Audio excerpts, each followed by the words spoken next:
প্রথম অবস্থায়, ইনিশিয়ালি মানে প্রথম অবস্থায়, ইকারাস হেডেড। হিডেড মানে হচ্ছে মনোযোগ দেওয়া বা কারো কথা শোনা। ইকারাস তার বাবার কথা শুনেছিল বা মনোযোগ দিয়েছিল, মানছিল কথাটা আরকি। হিজ ফাদার্স অ্যাডভাইস, তার বাবার কথা। বাট সুন, কিন্তু কিছুক্ষণ পরেই ওভারহেলমড, অতি উৎসাহিত হয়ে বা অভিভূত হয়ে by the excitement of flight, এই উড়তে পারার যে এক্সাইটমেন্ট বা উড়তে পারার যে তোমার ফিলিংসটা, এইটার কারণে সে বেশি এক্সাইটেড হয়ে গেছিল, যার কারণে সে তার বাবার কথা ভুলে গিয়ে বেশি উপর দিয়ে ওড়া শুরু করছিল। দেখো বলছে, হি সোয়ার্ড হায়ার অ্যান্ড হায়ার, সে উপরের দিকে উঠতেই ছিল উঠতেই ছিল। ফরগেটিং দ্য ওয়ার্নিং, ওয়ার্নিংটা ভুলে গিয়ে সে উপরের দিকে উঠতেছিল।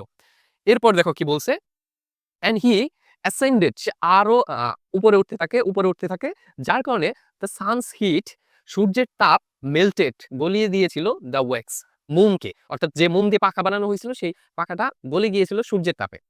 তারপর দেখো বলছে বাইন্ডিং হিজ উইংস, যার কারণে বাইন্ডিং, বাইন্ডিং মানে হচ্ছে বেঁকে গিয়েছিল, হিজ উইংস মানে তার পাখাটা বেঁকে গিয়েছিল।